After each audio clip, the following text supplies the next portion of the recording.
Today I'm in South East London, more specifically Elephant and Castle in Southwark. The area was named after an old nearby pub, and by the early 1900s it was thriving. It had a large department store called William Tarn & Co., and later a cinema called the Trocadero, and then another cinema called the Coronet. And it was home to arguably the most famous silent film star, Charlie Chaplin.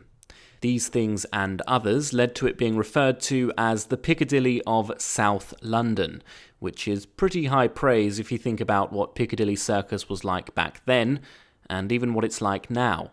It's kind of hard to draw a comparison though, really.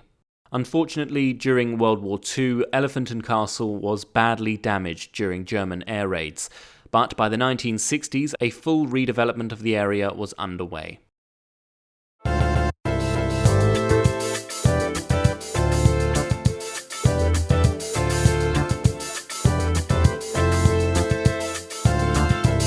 At the centre of these plans was Europe's first covered shopping mall, built on a former housing estate that was all but destroyed. It was a symbol of modern Britain, rising like a phoenix from the ashes of the war and into a new world. In the sales brochure in 1963, the company behind the centre described it as the largest and most ambitious shopping venture ever to be embarked upon in London. In design, planning and vision, it represents an entirely new approach to retailing, setting standards for the 60s that will revolutionise shopping concepts throughout Britain. It was a bold move. It was to have 120 shops spread over 3 floors. An indoor shopping centre was an entirely new concept for Britain, but they'd really taken off in America, where they were seen as the epitome of luxury, a place where you could buy just about anything. But at least for the Elephant and Castle shopping centre, the success of so-called malls in the United States didn't really translate. It opened in March 1965, but failed to really attract many visitors. Only 29 shops were occupied, and there weren't really many big name brands. Over the years, it failed to keep up with the times. My parents actually grew up around this area, and they'd visit the shopping centre a fair bit after school and so on. As a teenager, my mum even worked in this bakery before it became a Greggs. This was in the 80s, and even then, according to my parents, it was kind of a dump.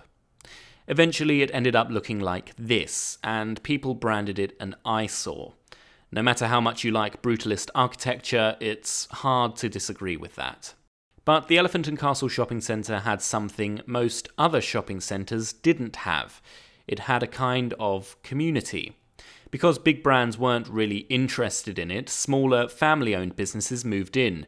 A market was even set up outside, and there was a clear Latin American influence. There was even a bingo hall and a bowling alley. And all of this meant it was even sadder when the shopping centre was demolished. Just a couple of weeks after I filmed this, actually.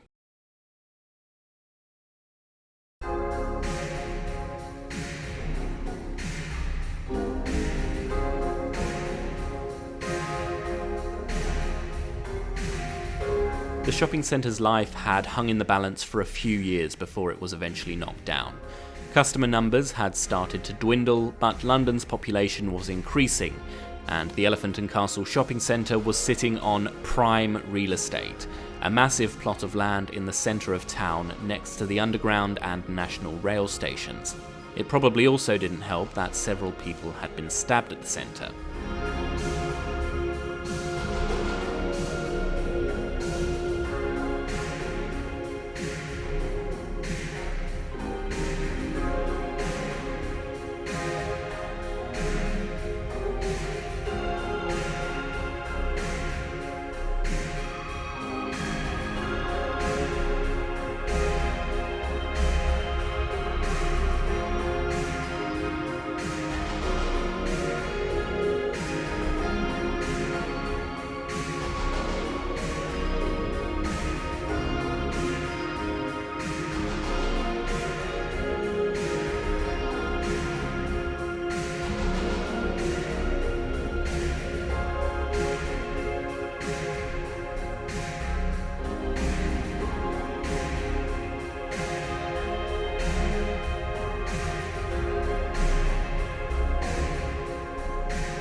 In 2015, the centre's owners announced redevelopment plans. Under the proposals, the Elephant and Castle shopping centre and the Coronet Theatre would be demolished to make way for 1,000 homes, shops, a cinema and a new campus for the London College of Communication.